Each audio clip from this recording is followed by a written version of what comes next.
नमस्कार दोस्तों। आज जो मैं कहानी आपको सुनाने जा रही हूँ उसका शीर्षक है पशु से मनुष्य। ये मुंशी प्रेमचंद जी की कहानियों में से ही एक कहानी है। दुर्गा माली डॉक्टर मेहरा बार एटले के नौकर था। 5 रुपये मासिक वेतन पाता था। उसके घर में स्त्री और 2-3 छोटे बच्चे थे। स्त्री पड़ोसी के लिए गेहूं पीसा करती थी। 2 बच्चे जो समझदार थे इधर उधर से लकड़ियां और उपले चुन लाते थे, किंतु इतना यत्न करने पे भी वो बहुत तकलीफ में रहते थे। दुर्गा डॉक्टर साहब की नज़र बचाकर बगीचे से फूल चुन लेता और बाजार में पुजारियों के हाथ बेच दिया करता था। कभी कभी फलों पर भी हाथ साफ किया करता। यही उसकी ऊपरी आमदनी थी।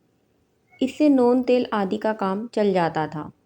उसने कई बार डॉक्टर महोदय से वेतन बढ़ाने की प्रयत्न की, परंतु डॉक्टर साहब नौकर की वेतन वृद्धि को छूत की बीमारी समझते थे, जो एक से अनेकों को ग्रस लेती है।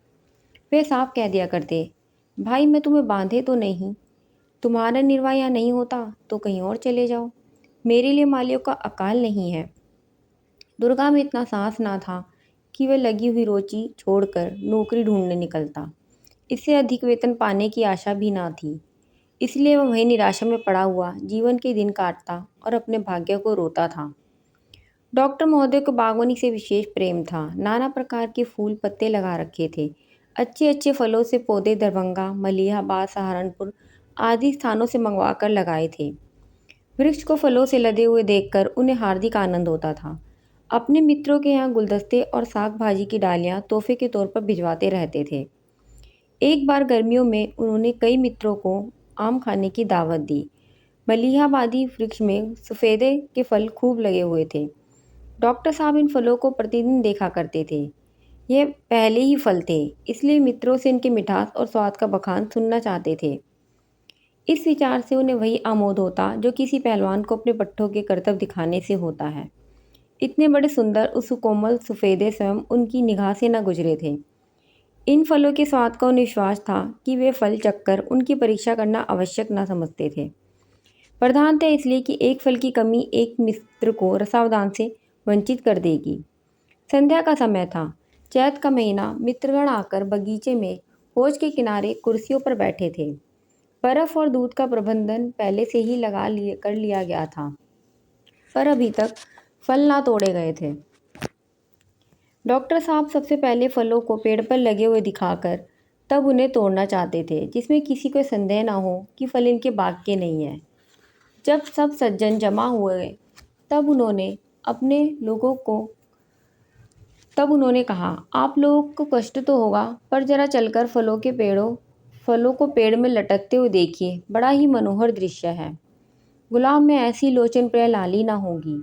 रंग से स्वाद टपक पड़ता है। मैंने इसकी कलम खास मलिहाबाद से मंगवाई थी और उसका विशेष रीति से पालन किया है।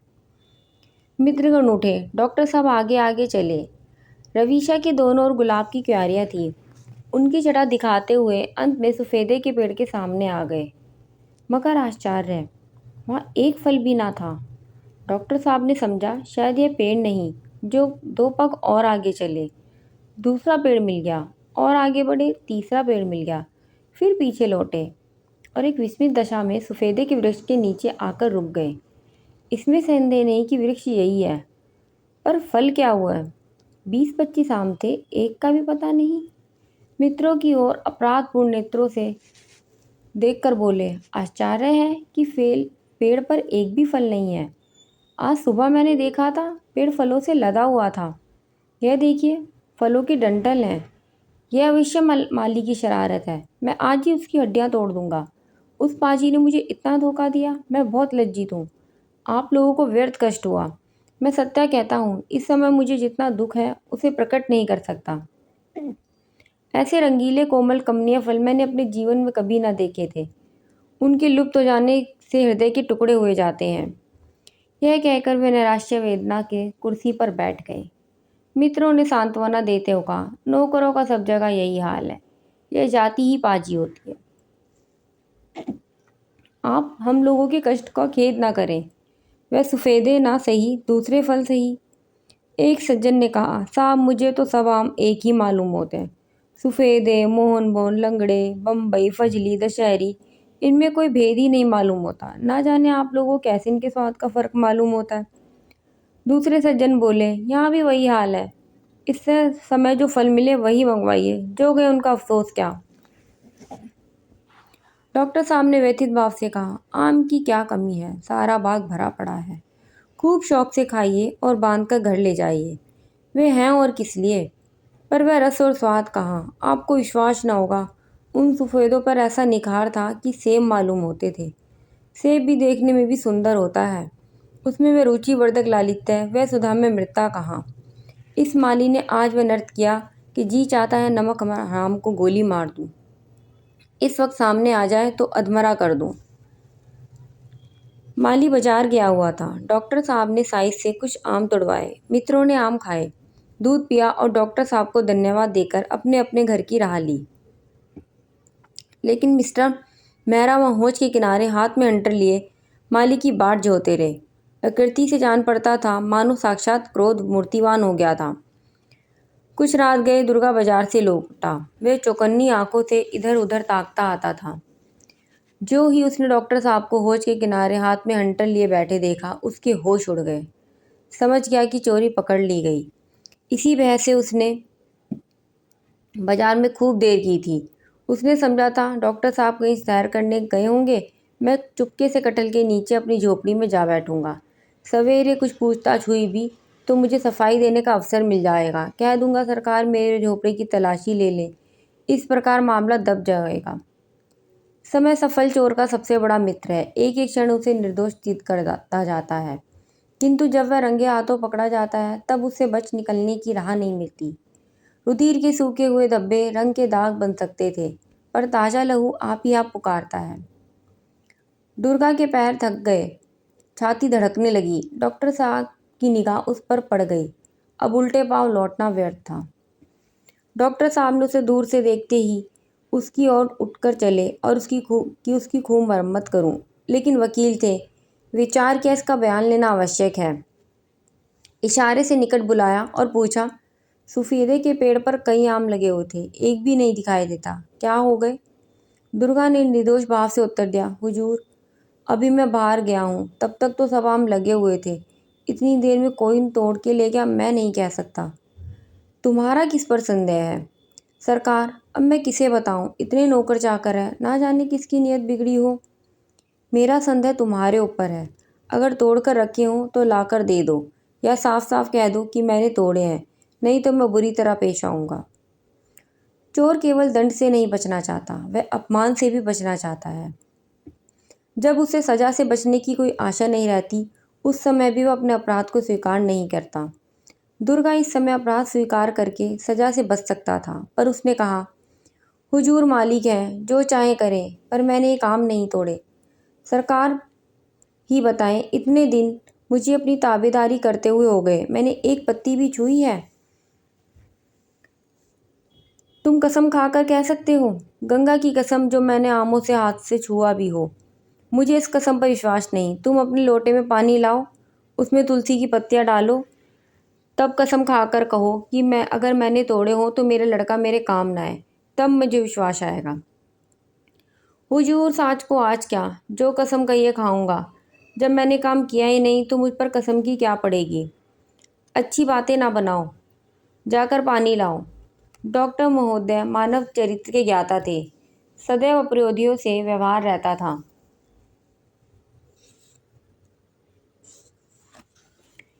यद्यपि दुर्गा जबान से एकड़ी की बातें करता था, पर उसके हृदय में भय समाया हुआ था। वह अपने झोपड़े में आया, लेकिन लोटे में पानी लेकर जाने की उसकी हिम्मत ना हुई। ईश्वर के स्वर्ग होने का ऐसा मर्मस्पर्शी विश्वास उसे कभी नहीं हुआ था। उसने निश्चय किया, मैं झूठी गंगा ना उठाऊंगा। यही ना होगा, निकाल दिया जाऊंगा।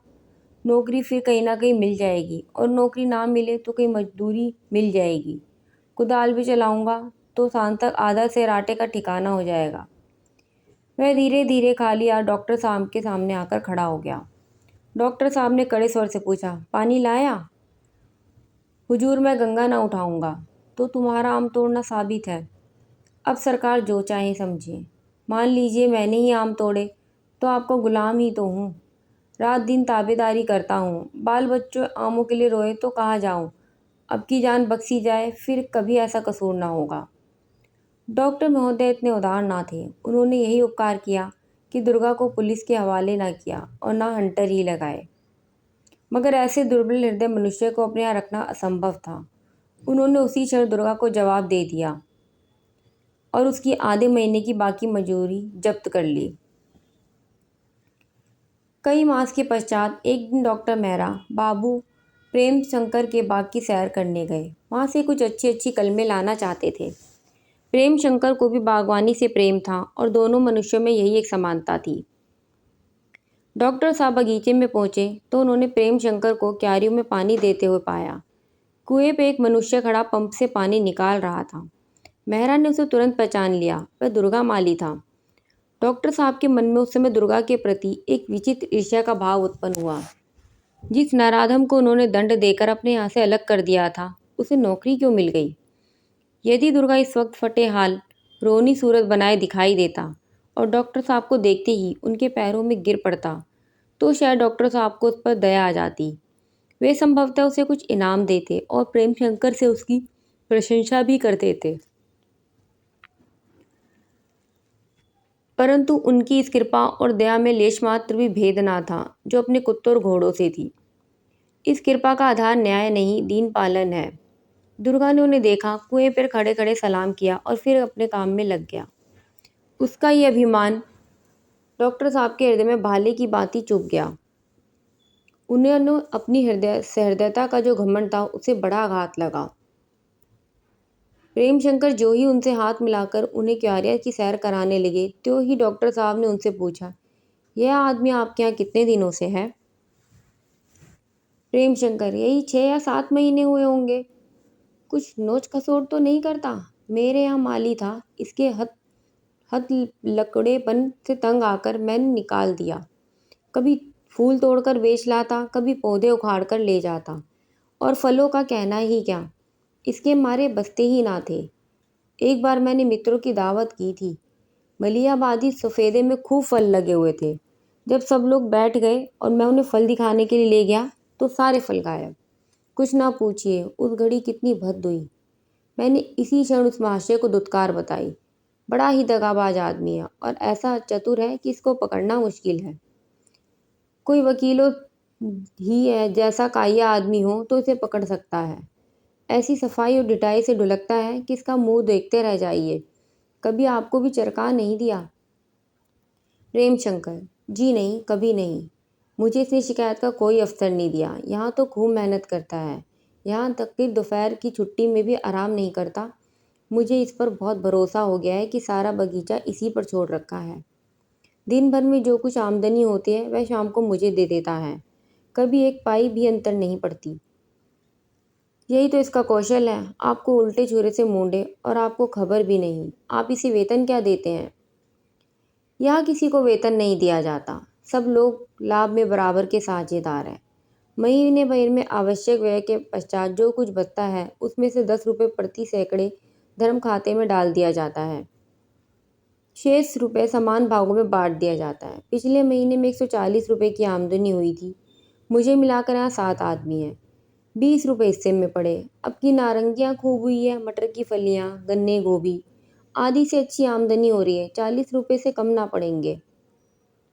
डॉक्टर मेहरा ने आश्चर्य से पूछा, इतने में आपका काम चल जाता है।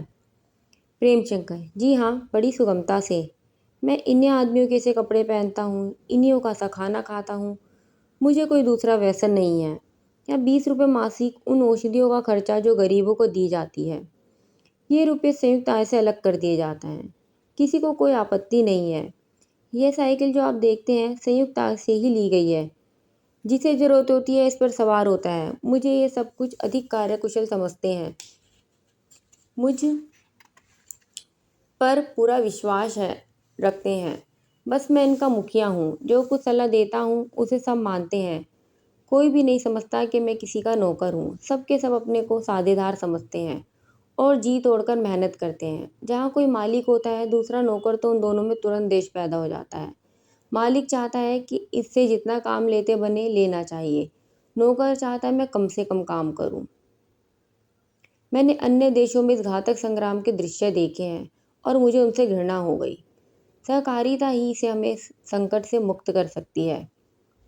डॉक्टर, तो यह कहिए कि आप सोशलिस्ट हैं? जी नहीं, मैं सोशलिस्ट या डेमोक्रेट कुछ नहीं हूँ। मैं केवल न्याय और धर्म का दीन सेवक हूँ। डॉक्टर साहब ने बहुत धैर्य से काम लिया और पूछा, तो आप क्या चाहते हैं, हम सबके सब मजूरी करें? प्रेमशंकर, जी नहीं, हालांकि ऐसा हो तो इससे मनुष्य जाति का उपकार हो। मुझे तो आप जो आपत्ति है वह केवल दशाओं में इस अन्यायपूर्ण असमता से है। यदि एक मजूर 5 रुपए में अपना निर्वाह कर सकता है तो एक मानसिक काम करने वाले प्राणी के लिए इससे तिगुनी दुगनी आय काफ़ी होनी चाहिए। और यह अधिकता इसलिए कि उनमें कुछ उत्तम भोजन, वस्त्र और सुख की आवश्यकता होती है। मगर 5 और 5 हजार, 50 और 50 हजार का अस्वाभाविक अंतर क्यों हो?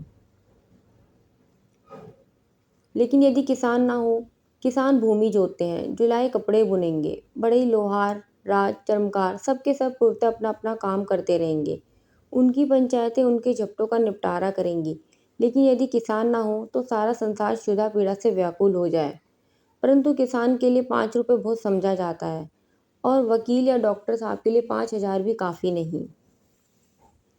डॉक्टर, आप अर्थशास्त्र के महत्वपूर्ण सिद्धांत को भूले जाते हैं जिसे श्रम विभाजन, डिवीजन ऑफ लेबर कहते हैं। प्रकृति ने प्राणियों को भिन्न भिन्न शक्तियाँ प्रदान की हैं और उनके विकास के लिए भिन्न भिन्न दशाओं की आवश्यकता है। प्रेम शंकर, मैं कब कहता हूँ कि प्रत्येक मनुष्य मंजूरी करने पर मजबूर किया जाए? नहीं, जिसे परमात्मा ने विचार की शक्ति दी है वह शास्त्रों की विवेचना करे। जो भावुक हो वह काव्य की रचना करे। जो अन्याय से घृणा करता हो वकालत करे।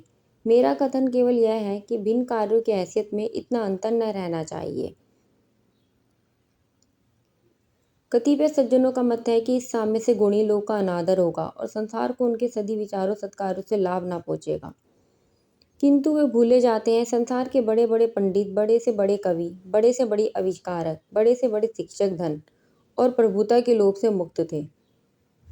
हमारे स्वाभाविक जीवन का एक कुपरिणाम यह भी है कि हम बलात् कवि और शिक्षक बन जाते हैं। संक्षेप में कहना यही है कि धन की प्रधानता ने हमारे समस्त समाज को उलट पलट कर दिया। डॉक्टर मेहरा अधीर हो गए, बोले, महाशय, समाज संगठन का यह रूप देवलोक के लिए उपयुक्त हो पर भौतिक संसार के लिए इस भौतिक काल में कदापि उपयोगी नहीं हो सकता। प्रेमशंकर, केवल इसी कारण कि अभी तक धनवानों का, जमींदारों का और शिक्षित समुदाय का प्रभुत्व जमा है। चारों ओर जनवार्ता का घोर नाद हमारे कानों में आ रहा है, पर हम ऐसे निश्चित हैं कि मानो साधारण मेघ की गरज है। 30 रुपये और 40 रुपये सैकड़े लाभ की कल्पना करके फूले नहीं समाते, पर ऐसा देखने में नहीं आता कि किसी शिक्षित सज्जन ने कपड़ा बुनना या जमीन जोतना शुरू किया हो। यदि कोई दुर्भाग्यवश ऐसा ना करे तो उसकी हंसी उड़ाई जाती है। यही बातें हो रही थी कि दुर्गा माली एक डाली में नारंगियाँ, गोभी के फूल, अमरूद, मटर की फलियाँ आदि सजाकर लाया और उसे डॉक्टर साहब के सामने रख दी। उसके चेहरे पर एक प्रकार का गर्व था, मानो उसकी आत्मा जगातरित हो गई है। वह डॉक्टर साहब के समीप एक मोड़े पर बैठ गया और बोला, हुजूर को कैसी कलमें चाहिए? आप बाबूजी को एक चिट पर उनके नाम लिखकर दे दीजिए, मैं कल आपके मकान पर पहुंचा दूंगा। आपके बाल बच्चे तो अच्छी तरह से हैं? डॉक्टर साहब ने कुछ सकुचाकर कहा, हाँ, लड़के अच्छी तरह से हैं। तुम यहाँ अच्छी तरह हो? जी हाँ, आपकी दया से बहुत आराम से हैं। डॉक्टर साहब उठ चले। प्रेम शंकर उन्हें विदा करने उनके साथ साथ फाटक तक आए। डॉक्टर साहब मोटर पर बैठे तो मुस्कुरा कर प्रेम शंकर से बोले, मैं आपके सिद्धांतों का कायल नहीं हुआ, पर इसमें संदेह नहीं कि आपने एक मनुष्य को पशु बना दिया, एक पशु को मनुष्य बना दिया। यह आपके सत्संग का फल है, लेकिन क्षमा कीजिएगा, मैं फिर भी यही कहूँगा कि आप इनसे होशियार रहिएगा। प्रजनन शास्त्र अभी तक किसी ऐसे प्रयोग का आविष्कार नहीं कर सका जो जन्म के संस्कारों को मिटा दे।